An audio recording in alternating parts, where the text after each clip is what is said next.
Lecture quotidienne de la Bible. Jour 231. Ancien Testament. Psaume 5, Psaume 6, Psaume 7, Psaume 8. J'entre dans mon jardin, ma sœur, ma fiancée.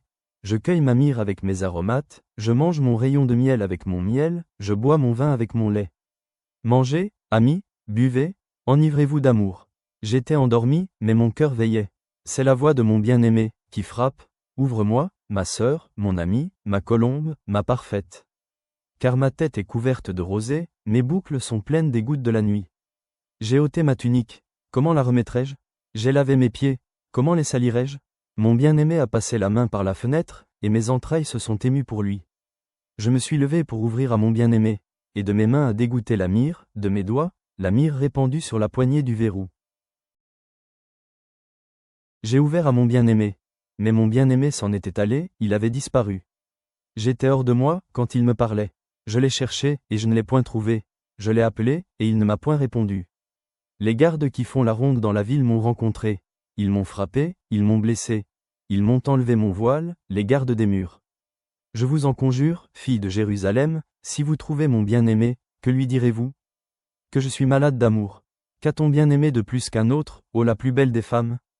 Qu'a ton bien-aimé de plus qu'un autre, pour que tu nous conjures ainsi?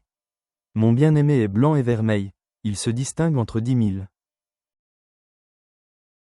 Sa tête est de l'or pur, ses boucles sont flottantes, noires comme le corbeau.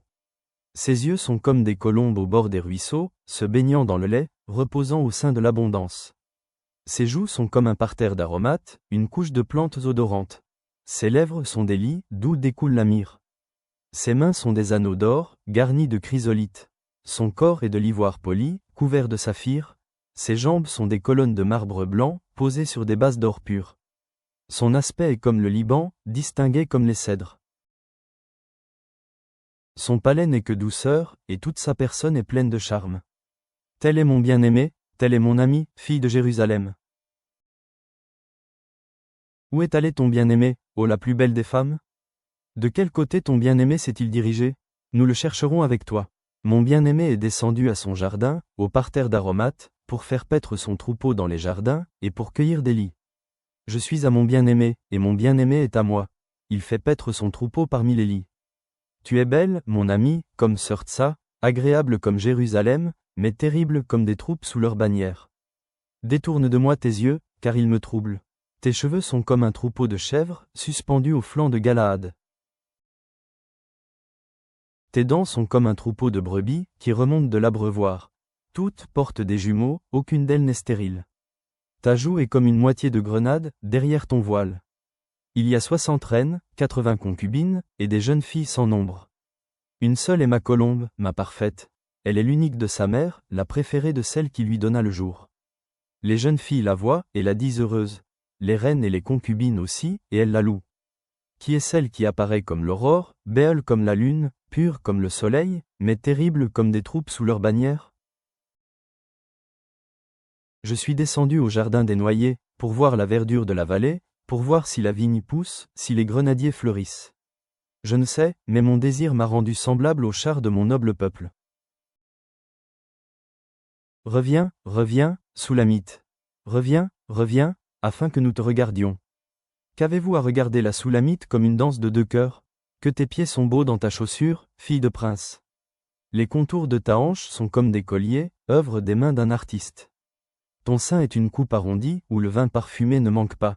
Ton corps est un tas de froment entouré de lits. Tes deux seins sont comme deux faons, comme les jumeaux d'une gazelle.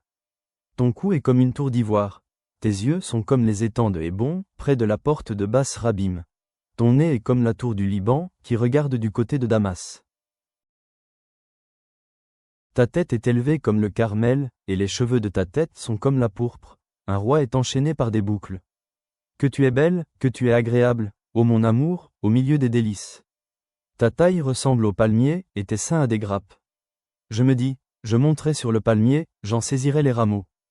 Que tes seins soient comme les grappes de la vigne, le parfum de ton souffle comme celui des pommes, et ta bouche comme un vin excellent. Qui coule aisément pour mon bien-aimé, et glisse sur les lèvres de ceux qui s'endorment. Je suis à mon bien-aimé, et ses désirs se portent vers moi. Viens, mon bien-aimé, Sortons dans les champs, demeurons dans les villages. Dès le matin nous irons aux vignes, nous verrons si la vigne pousse, si la fleur s'ouvre, si les grenadiers fleurissent.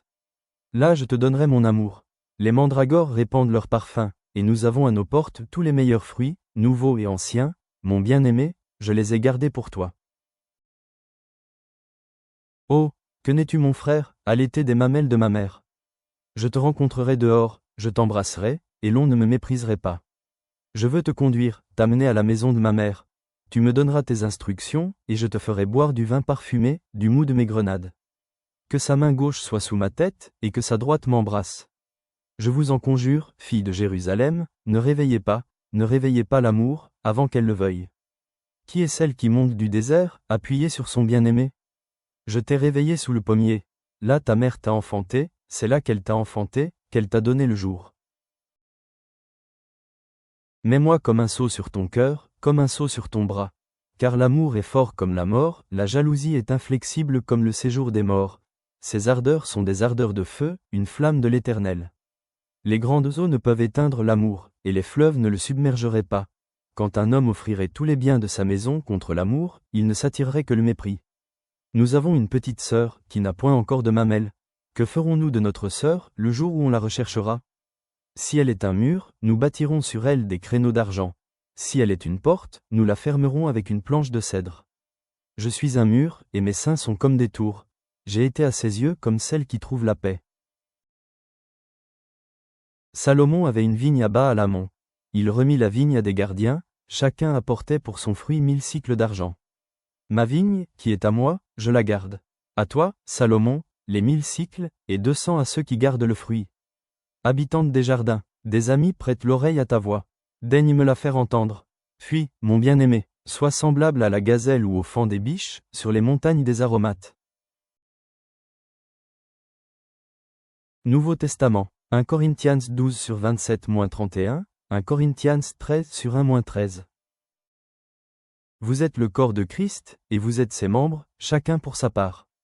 Et Dieu a établi dans l'Église premièrement des apôtres, secondement des prophètes, troisièmement des docteurs, ensuite ceux qui ont le don des miracles, puis ceux qui ont les dons de guérir, de secourir, de gouverner, de parler diverses langues. Tous sont-ils apôtres? Tous sont-ils prophètes? Tous sont-ils docteurs? Tous ont-ils le don des miracles? Tous ont-ils le don des guérisons? Tous parlent-ils en langue? Tous interprètent-ils? Aspirez aux dons les meilleurs. Et je vais encore vous montrer une voie par excellence. Quand je parlerai les langues des hommes et des anges, si je n'ai pas la charité, je suis un airain qui résonne ou une cymbale qui retentit.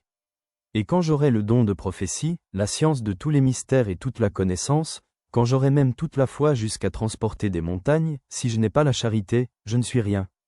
Et quand je distribuerai tous mes biens pour la nourriture des pauvres, quand je livrerai même mon corps pour être brûlé, si je n'ai pas la charité, cela ne me sert de rien. La charité est patiente, elle est pleine de bonté. La charité n'est point envieuse.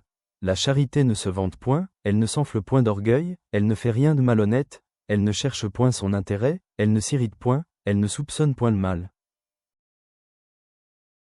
Elle ne se réjouit point de l'injustice, mais elle se réjouit de la vérité. Elle excuse tout, elle croit tout, elle espère tout, elle supporte tout. La charité ne périt jamais. Les prophéties prendront fin, les langues cesseront, la connaissance disparaîtra. Car nous connaissons en partie, et nous prophétisons en partie, mais quand ce qui est parfait sera venu, ce qui est partiel disparaîtra. Lorsque j'étais enfant, je parlais comme un enfant, je pensais comme un enfant, je raisonnais comme un enfant. Lorsque je suis devenu homme, j'ai fait disparaître ce qui était de l'enfant. Aujourd'hui nous voyons au moyen d'un miroir, d'une manière obscure, mais alors nous verrons face à face. Aujourd'hui je connais en partie, mais alors je connaîtrai comme j'ai été connu. Maintenant donc ces trois choses demeurent, la foi, l'espérance, la charité, mais la plus grande de ces choses, c'est la charité. Psaume 100 sur 1-5. Psaume de louange. Poussez vers l'Éternel des cris de joie, vous tous, habitants de la terre.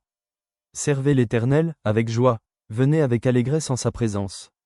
Sachez que l'Éternel est Dieu, c'est lui qui nous a fait, et nous lui appartenons. Nous sommes son peuple et le troupeau de son pâturage. Entrez dans ses portes avec des louanges, dans ses parvis avec des cantiques. Célébrez-le, bénissez son nom. Car l'Éternel est bon, sa bonté dure toujours, et sa fidélité de génération en génération. Père céleste, nous nous présentons devant toi avec des cœurs remplis d'amour et de gratitude, comme l'exprime la beauté du Cantique des Cantiques. Puissions-nous chérir les liens profonds dont tu nous as bénis, reconnaissant que nous faisons tous partie du corps du Christ, chacun avec des dons uniques pour nous servir mutuellement dans l'amour. Aide-nous à incarner l'amour désintéressé décrit dans la première épître aux Corinthiens, en le laissant guider nos actions et nos relations. En entrant dans tes portes avec des actions de grâce, que nos vies reflètent la joie et la louange du psaume 100, célébrant ta fidélité. Renouvelle nos esprits par ton espérance et ta joie. Amen.